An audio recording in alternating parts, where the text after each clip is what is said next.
Guys, welcome back to the third edition of the 2020 Experience podcast. We are joined by an amazing guest today in Karen McShane, and hopefully share a story that should motivate a lot of people who are listening. Absolutely. So where are you right now? What's going on? Well, I just hold that maybe. You can hold it. You're just going to have to stay close. I'm just going to have to lean in on you. I feel like if you even take off this little thing right here, it's like even a little mini microphone. Like, Yes. It's even smaller. Karen sings really well, by the way, too. I've never heard her. I've only heard stories. I've heard stories. But I know she sings professionally. I wouldn't say professionally now, but Do people pay you to sing? sometimes, yes. Oh, that's professional. That's professional singing. You are a professional singer. It's as professional as this setup right now. That's fine. I mean, this is pretty darn good. Yeah. These are wireless. Yeah. Right? These are good ones. Yeah, so mainly not like where are you right now, as in like where are you in your life right now, but like literally geographically, where are you? It's like a test. Was I paying attention in the car? Where are you? We're in the Heartland Centre. I feel like it's near the airport. We passed the exit for the airport, right? Yeah. Yeah. People were telling me Parkville when we were typing in the thing, and I was like, no, I have no idea where we are. I have no idea. So like Heartland north Center. of, Yeah, right? north. Yeah, but what are you So doing? Like, so you're in this center. We're just hanging out and doing. What are we doing? What have you been doing? What have you learned today so far? That's like a very big question. It is Because a we very learned a big lot. question. You know what I mean? What are you participating in? What's it called? So Like, it's oh, fun. John, talk to the mic like It's that. 2020 experience. So we started out this morning by doing some breathing exercises, and then we did a workout at the gym, and then we got here and we did more breathing. Is that right? Yeah. We've had some chat about nutrition. We learned about like the different nervous system. Is that right? Yeah. And how that works. It's been really interesting. I feel like you've been learning some stuff. Yeah. Yeah. Things make sense. Because I remember you spoke to me before about, is it like what was the one that calms you down? It's like doing an EMOM. Oh, no. The one that wakes you up. The Wakes you up. sympathetic Yeah. nervous system. Because I remember we spoke about that before, and I did it when I got to Ireland after doing an overnight flight, and I did it in like a 5-minute EMOM, and I was like wide awake. Yeah. And it kept me awake for the day. And it worked out really well. Yeah. So that I remember that today when you were talking about that. All right. So that was really interesting. Good. Any other big takeaways? Just so Spending far, time just like right off the outside bat. has been great. Because you're like the coldest person that we know. I know. And What did you say about being outside? It was lovely. Because like, Say that again. you want to write it down? Yeah. I want to make sure this gets documented. yeah, because you are literally like Always. like in the office. You have that like The stand-up heater right next to it. I'm like, Karen, it's gonna burn your shorts because it's sitting against your skin. I know. Yeah, the coldest And I person wear in the world. like so many layers and jackets, and I stand on a 25-pound plate, so I don't have to stand on the cold cement floor Through your shoes. through my shoes. Yeah. How many minutes have you spent on cold exposure today? Whether hands, feet? I don't know, 20? That'd be right. You walked outside for over 30 minutes. That didn't feel like 30 minutes. Yeah. Yeah, it's over 30 minutes. Yeah, and you already stood in snow for. So the first snow was really hard. That was like what, 7 minutes? 12 minutes total. 12? Did you lie afterwards? When we asked? No, That's legit. Yeah. No. That was hard. From up here down to there. And back up again. And back up. 7.5 in the snow. Yeah, 7.5 in the snow. Yeah, that was hard. Yeah. But not as hard as you would think it would be, you know? So the first one was hard, Yeah. right? And then so we just got back from a walk outside. Yeah. That was quite lovely, as you as you say. And you noticed a lot of like sunshine on your back, the things you don't notice like every day. I mentioned to John that things that you don't notice because you're so wrapped up in other stuff like your phone, or you're in the car and you're fiddling with the radio. I don't really walk anywhere here because everything in Kansas City you have to drive to. You're cold. So, you know what? And you're cold. And because I'm cold, I choose not to. But, you know, I don't get outside. So then when you're outside and you're totally switched off and you don't have your phone here and you're just walking. Excuse me, where's your phone? It's in a Ziploc bag out there. Yeah, since this morning. Waterproof. It's turned off. But yeah, so you don't, I mentioned that I noticed the sun and like here and stuff, and you know, things that you just don't notice anymore. Yeah, it's like kind of refreshing, isn't it? Very refreshing. Yeah, it's crazy. Yeah, I noticed the same thing when I was outside. Like, oh, you can hear the leaves blowing in the Yeah. wind and all that fun stuff. No, you That's could hear really cool. traffic. You couldn't, Now, you know. how did the second feet in the snow exposure handle after the first one? It felt okay. Like, I was very surprised. Yeah. You know, and like we all stood out to have the sun on our back. So it was like you had that to focus on. But it's like you take that small silver lining, whereas you would never think about like the sun on my back feels good, but I'm going to take it here because this feels better than my feet in the ice. You know what I mean? Hurting right now. So I'm going to focus on the fact that this feels good in my back. Yeah, so going from a rubber plate with shoes on so that your feet don't get cold to standing in the snow for 7 minutes, I'd say that's pretty, I mean, that's a big dramatic, that's a big, Big jump. big yeah. jump. 24-hour turnaround. Yeah. And getting even further, you know, feeling good in the snow and after only a couple hours of Yeah. just hanging out and stuff. I don't even know what that I think noise it's going to was. blow down. Oh, Yeah. And then, but you did hands too. How'd the hands feel this morning? they were really hard, the first They're set. hard. Because we were talking and it's just like shocking how your hands, just your hands in the water can have such an effect throughout your whole body. Mm-hmm. Like I could feel my stomach and everything just kind of like panicking. Do you know what I mean? It's like, Yeah. oh my God, what's going on? So it's crazy. So we're talking a lot about everything you've been doing. What's the why behind it? What's the why that so far that you've understood of why are we spending time outside in the cold? Why did we do all this breathing today? What are you trying to get out of it? What am I trying to get out of it, or what do you want people to get out of it? Yes. Everything. I don't know, because like just ways to like try improve, ways to feel better and like adapt. You know, because you go and you work out really hard every day, and if you do that and you don't take care of it to sleep or to like down-regulate with your breathing, or if you're constantly on the hamster wheel, you're never really going to feel good, or you'll never know how good you could feel if you didn't try something like this. Now, you know how not feeling good really feels, right? Because, I mean, we posted a picture on Instagram, 2020 Fitness did, about your before and after. And do you think, because you probably feel bad sometimes now, I know you're kind of going through a little cold thing or whatever, but like back then, do you think you realized that you didn't feel good? Or do you feel differently about how you felt then? Or like, What do you mean, like how I felt like? your daily life, did you feel like No, I didn't feel good. you knew you didn't feel? Did you know that you Yes, didn't feel I good? like Yeah. the one thing that really stands out for me, and I always remember, and I don't know why this is the thing, but like when I was in college, I lived in an apartment block that was at the bottom of a hill, and you go in the gate, and the gate was like this big hill up around the corner to get into kind of the main buildings. And I remember going up that hill one day at age like 19 and being so out of breath I had to stop halfway up. Really? Yeah. Just a walking hill. Just a walking hill. Wow. You know, just so unfit, so like I didn't do anything. I had to sit down all day and eat bad food. So, you know, Yeah. and just being embarrassed and like sweating and, you know, so.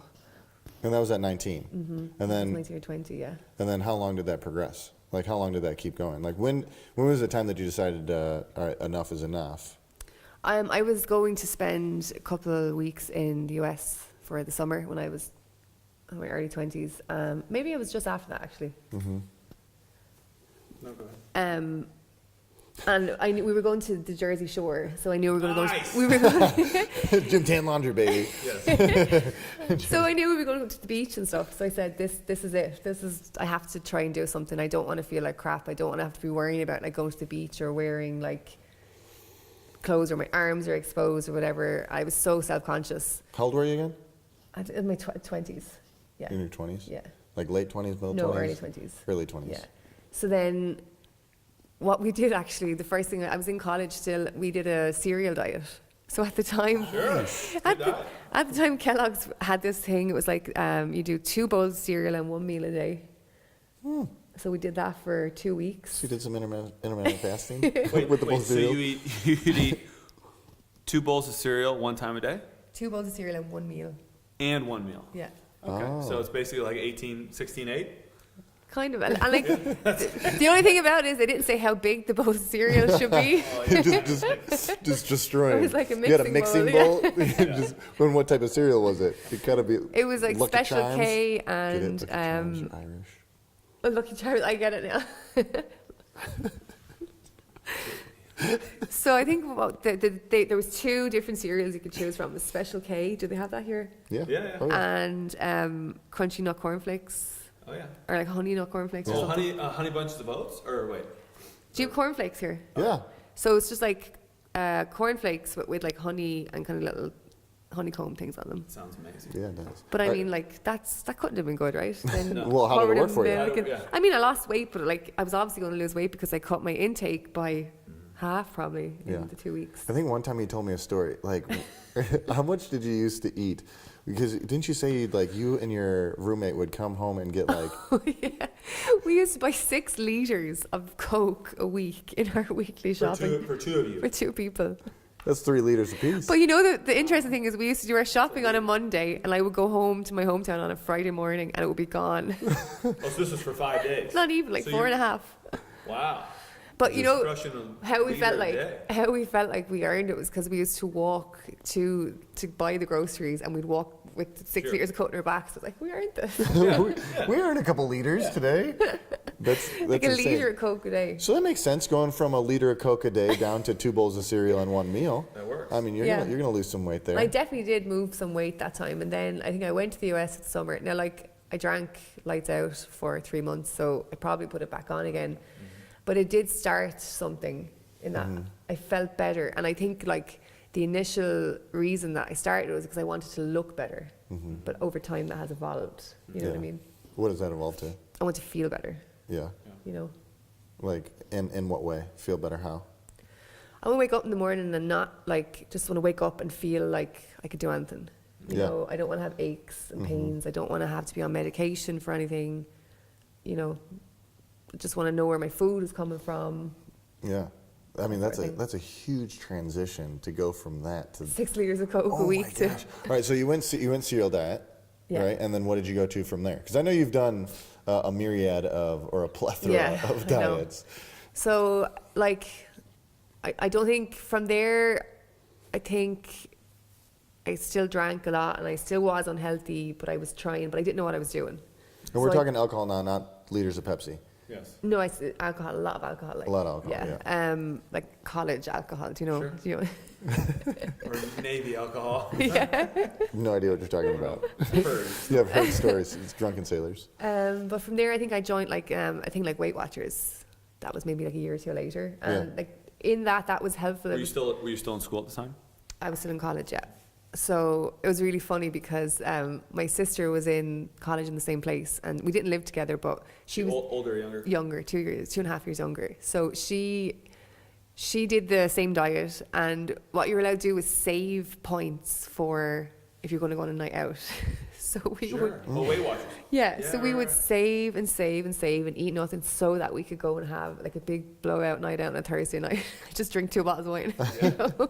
Saving them points. Cashing your points in. Yeah. But you know, the first week I did it, I think I lost 10 pounds or something. Oh, really? Because it was the first time I'd ever had to like really quantify what I was putting in my mouth. Like, you know what I mean? Like, as in, like, look at the plate and look at portions, and cause before I would just eat whatever, and you know. Yeah. Didn't take any consideration of what it was. It was just No. like, this looks tasty. Or like what was in it, or if it was like, you know, you get frozen chicken with like breading in the freezer. Whereas now I would probably make chicken breasts because you'd have to look at the back and see, you'd have to figure out. Yeah. So that was the first move towards figuring out like, maybe I don't need to eat so much. Yeah. Have you even started working out yet? Around that time I probably was walking. All right. I was embarrassed to go to the gym at first. Yeah. I remember my mother, When did that change? it was because of a woman in my hometown. My mother knew a guy whose daughter was running a class.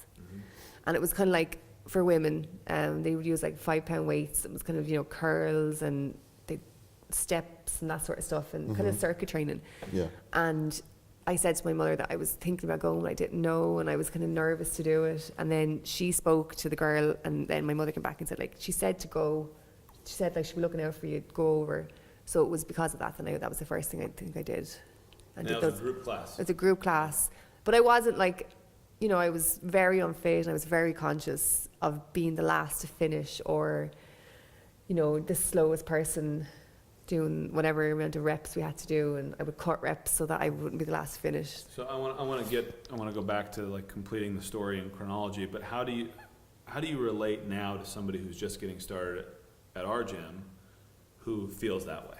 And How do I relate what now? Well, how did you get over that? I just had to keep going. You had to do what? I just had to keep going. You had to do what? Yeah, just keep on going. Yeah, That's it's like really what it consistency. was. And like, it wasn't, my consistency wasn't great. So I might go 3 days a week and then I might not go for 3 weeks. And then going back in was so hard. And it was when it became consistent that things got easier. And I realized I could lift more weight, or I could, it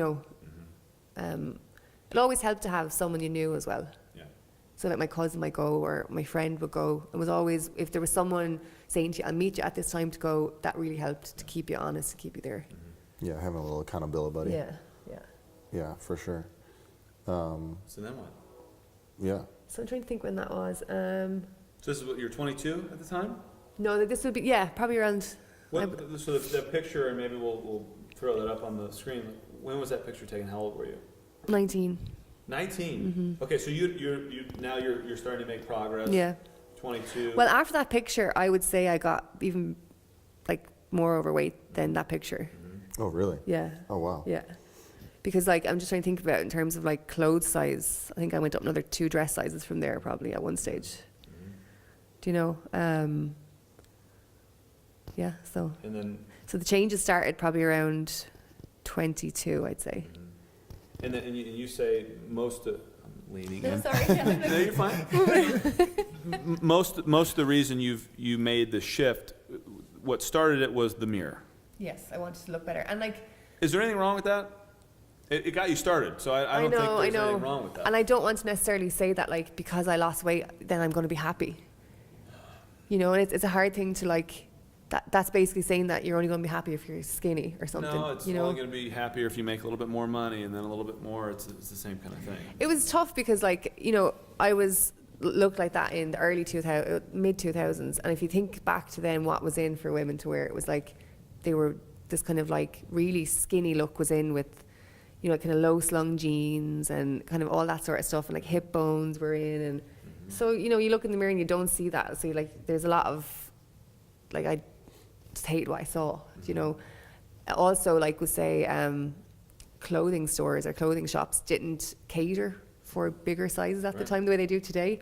So like, I had to go to one place to buy my clothes, and I used to be like so embarrassed going in there because it was the place where you went if you were this size, kind of, you know what I mean?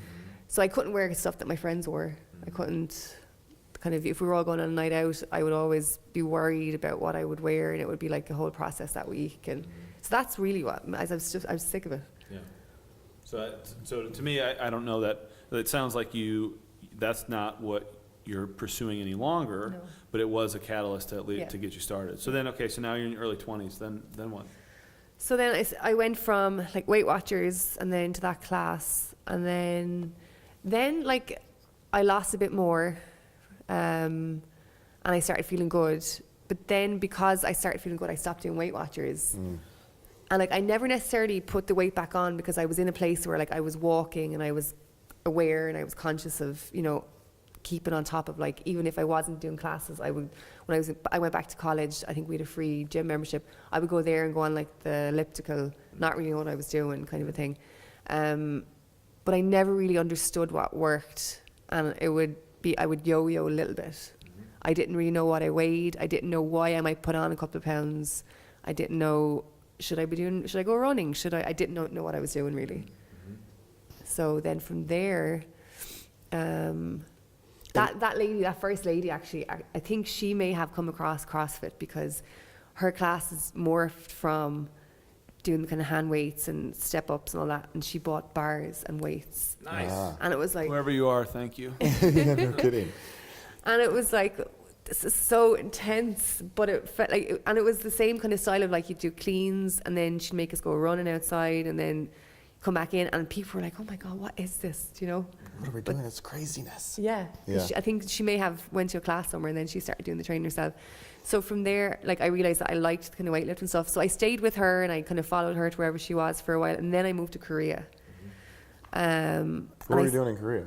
Teaching English, if you Nice. can believe that. Irish English. Irish English. I know. Everyone says they're threes, they're not trees. There's a bunch of trees There were everywhere. kids, I remember in a reading group one day, one of the kids said something it probably would have been 3 or something, and I heard it. I was like, oh my God, these parents are paying so much money. They all wanted For the an American English accent. education. Yeah. They want an American They all accent. wanted the American accent. Yeah. Do you have an American accent? No. Yes, you have the best American accent ever. Car.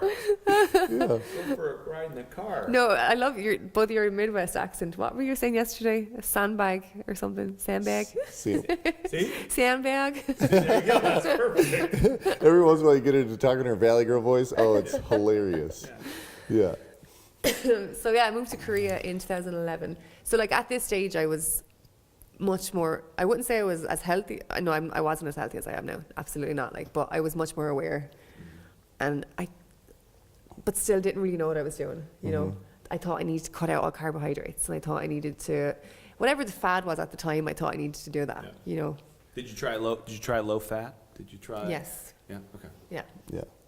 And you tried pretty much But everything. nothing stuck. You know what I Yeah. mean? That's the Now, thing. so when you went to Korea, what did you work out then? Did you have an account of like, So. because that when I had to be a went- new gym again. Yeah, and you're dealing with like language issues and all. So I think when I first moved, I went wild for a while, just kind of drinking and Soju. take it soju. Soju. I did that once and I never did it again. Really? Yeah, it was so bad. Just The hangover was hangover, so yeah. bad.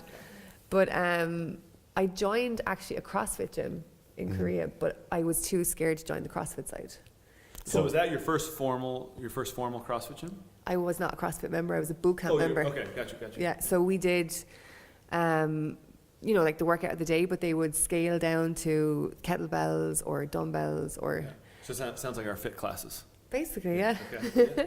So I remember like in order to get there, I had to take a bus from my apartment. So there was so much to figure out. And like, I remember thinking I'm crazy and it was really expensive, but in my mind, I was like, if I don't stay on top of this or, figure this out, it's all going to go away and I'm going to just get back to where I was. So I used to have to walk up this big hill, like this hill in this place. We basically live at the base of a mountain. So you can imagine, there was Namsan was the place, and up the very top of it was this like, I think it's like a TV kind of, it looks like that thing in Seattle. What's that The thing? Needle? Yeah, it looks like that at the top of it. But the neighborhood I was in began basically, and when you get to the top of the hill, then that's where you can start going up the road to the mountain. You know what I mean? So it was very hilly. So I had to walk up to the top of like the steepest hill I've ever seen to get a bus. I took the bus then the whole way kind of around. It was probably about 10 or 15 minutes on the bus to the gym. And then I do the gym and I had to take the bus home. So It was a trip and a half. it was like a 2 2-hour experience to Yeah. get there, yeah. Now, when you first joined that, did you have that same anxiety? Did you Yes, because like then you're moving into this other thing of like, so you're Irish and then you're dealing with like having to meet people from other nationalities and the coach was Korean and there was just a lot going on, but I kept with it. You just did it. Yeah, and I actually met some really nice people through that, and there's 2 people from Canada that I ended up becoming really good friends with, still friends with now from that gym. Oh, really? Yeah, Oh, wow. Small world. I know. Yeah. So then you did some CrossFit where you climbed mountains at the same time. Climb mountain to get to the CrossFit. Yeah. Climbed mountain to get to CrossFit. And then But I was so intimidated by the CrossFit side because they were all like, Korea is there's military bases from the US, so there's a lot of military people in the gym, and they were all just like doing muscle ups and overhead squats, and I was looking at it saying I could never do any of that stuff. Like this is so intimidating. Did you so- ever cross over? Never in that gym. No, I didn't. No. So they raised their prices, and I think what happened was like I took everything into account. I was like, I can't keep doing this, and it was super expensive, And then I found out about a smaller gym that did similar stuff in my neighborhood, and I was like, so that'll cut all of that stuff out. No more mountain climbing. No more mountain climbing. It's cheap. Well, it was paved. It wasn't. I wasn't going hiking to get there, but it was in my neighborhood, and it was cheaper, and it was kind of a no-brainer really, because I could go more because it was nearby. And it was there then that would say, so like the lady I met in my hometown was like the first level for me.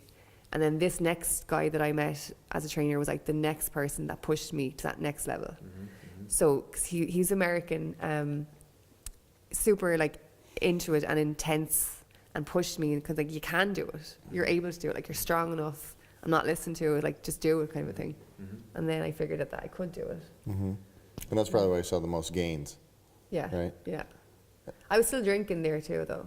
So, like, that was the hardest thing about that is I would go out and like drink like crazy on a Saturday night, and then I'd still be hungover like Tuesday and going to the gym, and all you're doing is trying to set the clock back to where you were before you went down that night out, I think, anyway. And your sweat is different, and you just feel sluggish and grimy and- yeah. Yeah. Oh, absolutely. But you don't drink anymore, do you? No.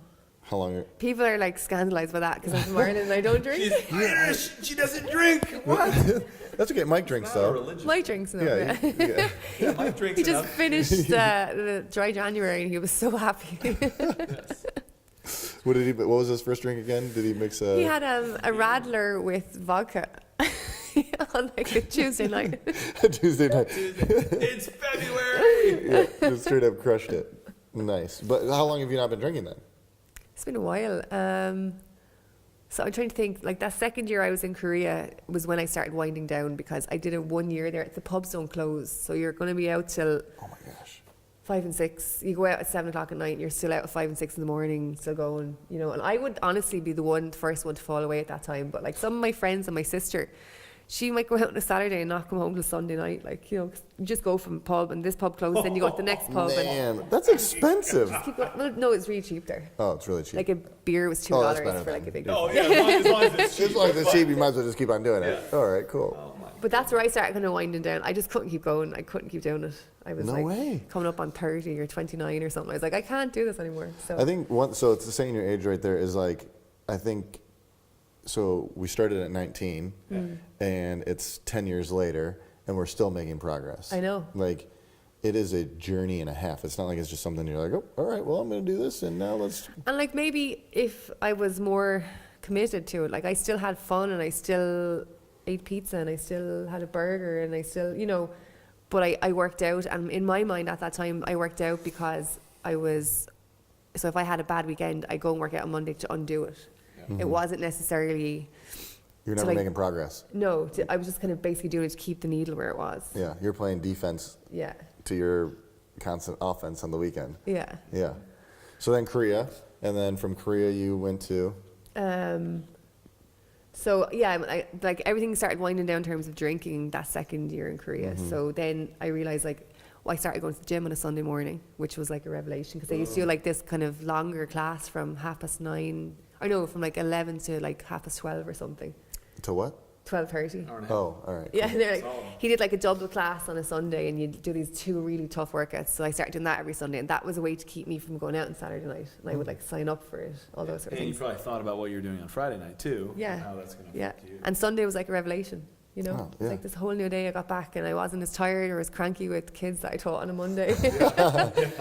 Mom, my Those English poor teacher's always kids. mad. So then I left Korea in March 2013. I think it was end of February 2013, and then I moved via Ireland. I moved to Washington DC in March 2013. I think it was 2014. Is that where you met Mike? No, I met Mike in 2011 in Ireland. In Ireland. Mm-hmm. And he's not Irish at all. No, But he sounds Irish. he Mike sounds more Irish. McShane. Yeah, Mike McShane. You're more Irish than your last name was, right? Yeah, Yeah.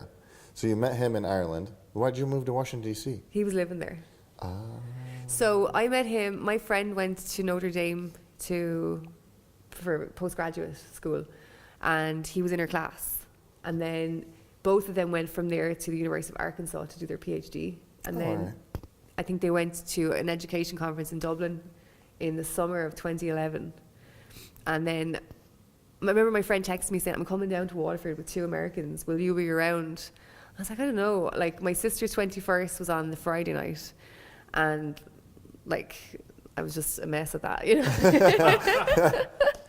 I remember my mother opened the door. I had the key and I just came in the door like that after my sister's 21st. And then Saturday night, I actually went to Dublin to see a concert. So then they came to Waterford Sunday, and I was just wrecked. My text was like, I'm so tired. I don't know Can't if do I anything. can't go out again. Yeah. She's like, please come on. It's like, okay, so I went down, and then Mike was there, and I met him then that night. So I nearly didn't go. Wow. Yeah. That's pretty cool. And then the rest is history. The rest is history. Yeah. Yeah. So we didn't necessarily start dating then. We were friends for a couple of years, and then she got married in 2012, and I went to the wedding in Florida, and we started dating after that. But I was living in Korea, so the whole first year we were together, I was in Korea. Oh, long distance. Yeah. Nice. I actually think that's a great thing because you learn how to communicate. You learn how to do it like. You talk a lot more. Yeah. have to talk. You have to talk. We were saying like we probably don't talk as much now as we did then. We're married. Yeah. Do you know? Yeah. Oh, absolutely. We did the same thing. We spent 2 years apart, and I think it was the best part. I mean, I wouldn't want to do it again, but it forces you to. The only thing you have is to talk. I know. Yeah. You And can you, have a like, physical connection. You And live for that hour on Skype every day. Do you know? Yeah. Like So you we look would forward to do, I think Mike, the time difference was like 13 hours. So we would do like, before he would go to work, it would be before I would be going to sleep. Or, you know, it'd be nighttime for me. Or then sometimes I would have these like 80-minute blocks free for planning. I would just be on Skype. on Skype. Just planning. You'd be planning your conversation with him. Yeah. Yeah. So then, I went to DC then in 2014. That's right. I think that's right. Yeah. Yeah. Because I'm here Oh, that wasn't that long ago. I'm here 4 years now, yeah. Nearly 4 years. Oh, so you've only been in the States for 4 years. Yeah. Wow. I didn't know that. That's crazy. So Washington, D.C., and then did you find a gym there? Yeah, so we actually joined the YMCA that was down the road from our apartment. And I went and did some of the classes there, but it was like, they weren't for me.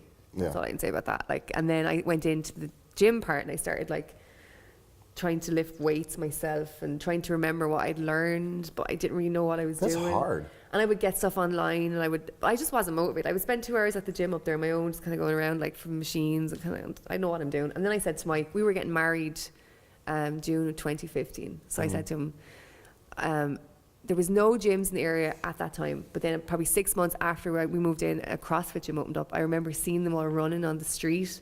I was like, they're all crazy. What are they doing? I was like, I'm so glad I'm not in that gym. I'm so glad. Blah, blah. So then, but then we were getting married and I was seeing no results. I was probably going backwards. And I said to Mike, I'm going to go and join. They have like a boot camp kind of a class or a fit camp or whatever. It was CrossFit without the weights. Yeah.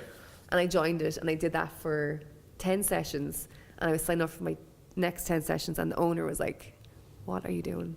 She said, like, and that was like, we talked about all these levels, like kind of layers of an onion. Like the lady at home was the first one, and then the next guy in Korea pushed me, and then this lady Melissa in CrossFit MBA said to me, "You're ready. Just do it. Just do the on ramp. You're ready to do it." And I said, "I'm so afraid." She's like, "You just need to do it now, and that's it." Yeah. So I did it in January of 2015. So is there any getting around that fear? That's a concept that I'm constantly obsessed with.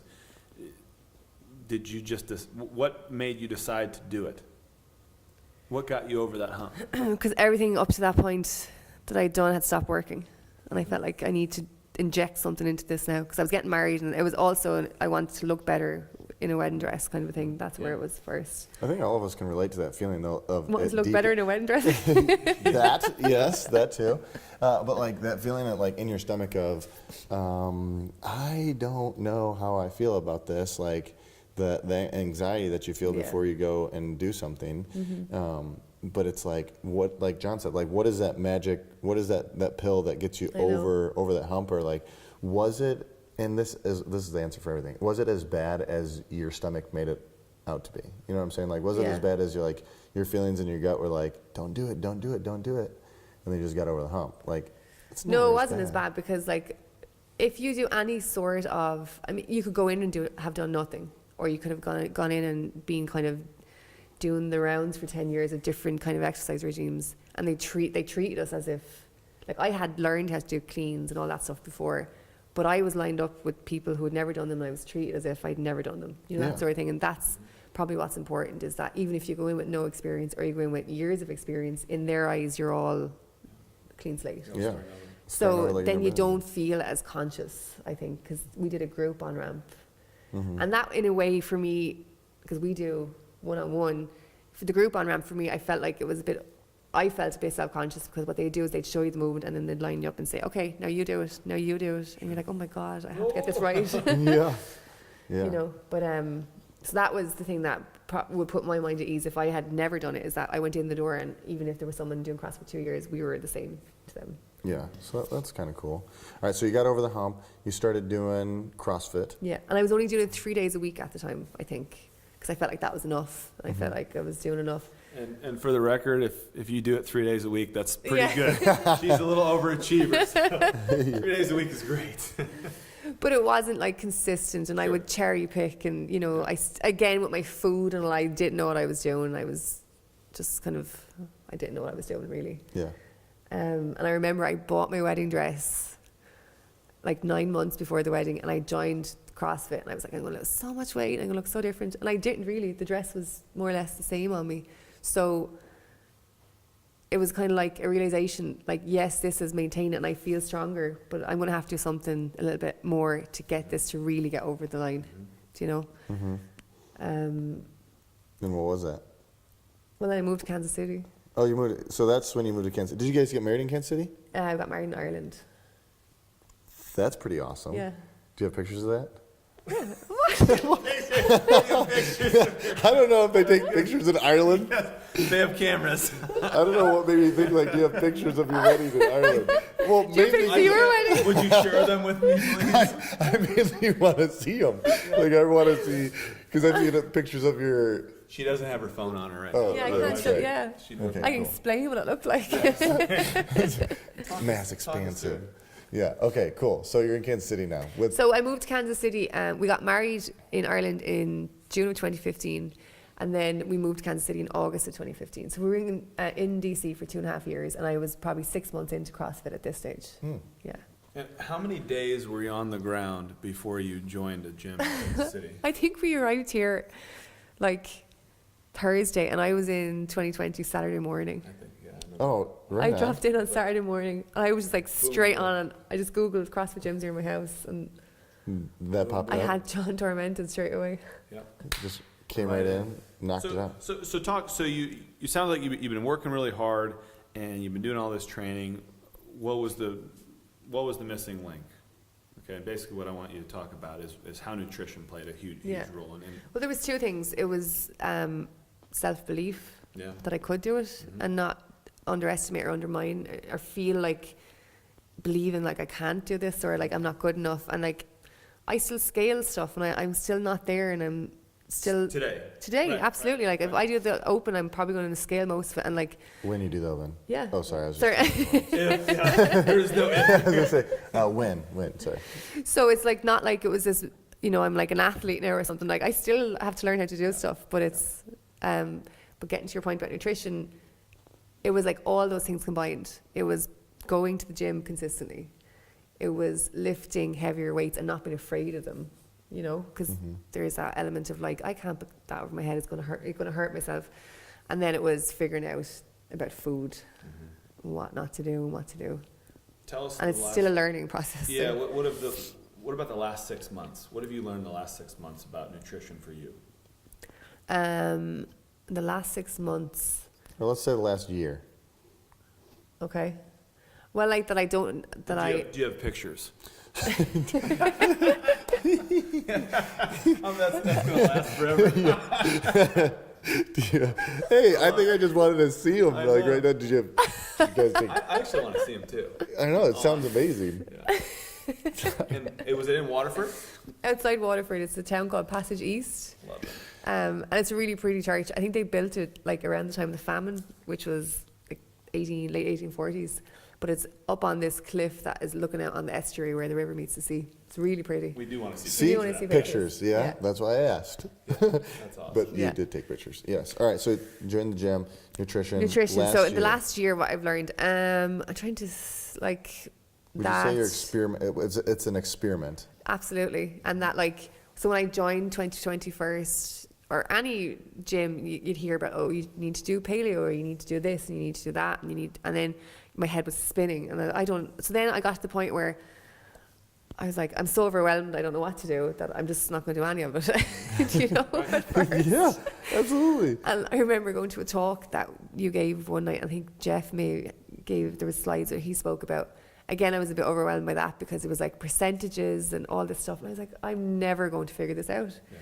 So then about a year ago, I started looking at macros, and I played around with eating like high carb, low fat, not sustainable.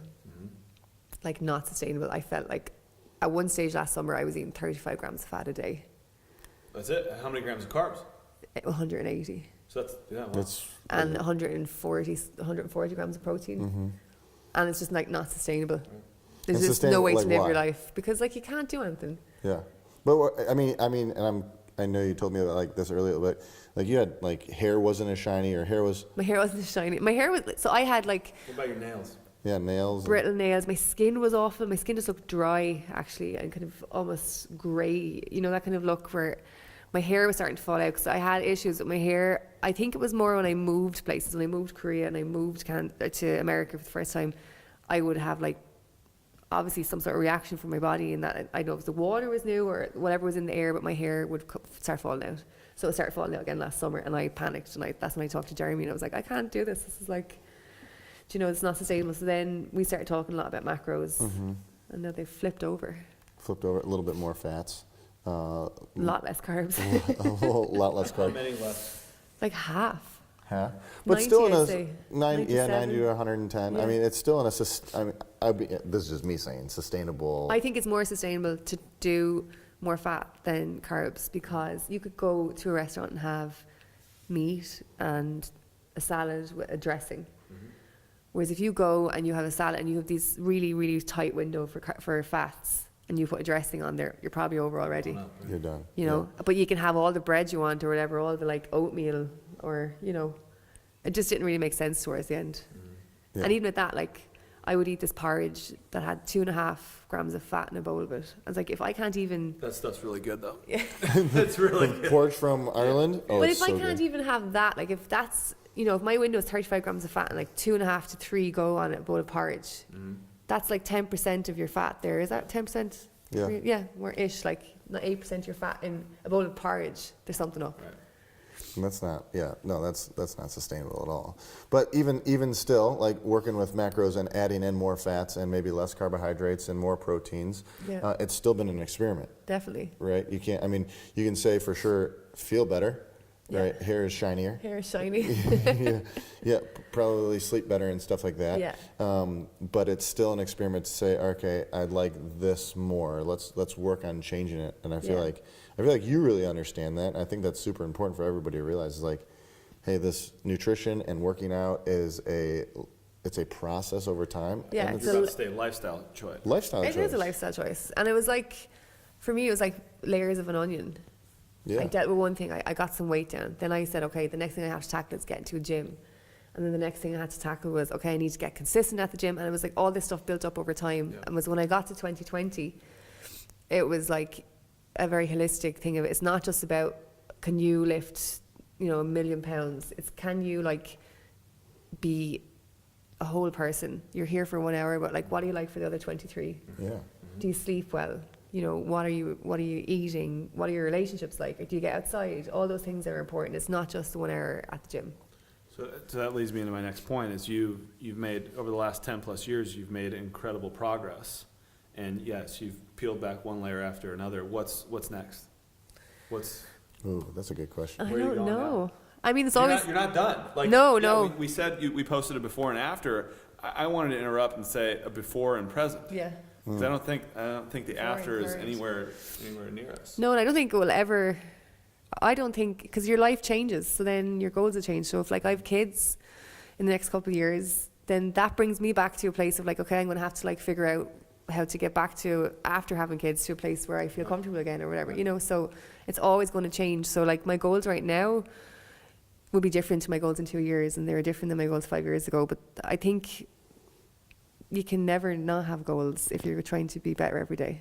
I love that. I mean, if there was ever a perfect spot to close it out, I mean that exactly Yeah. sums it up.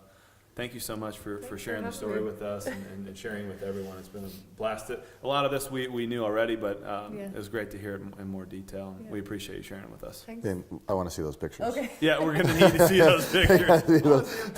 Just even the description you gave was perfect. Yeah.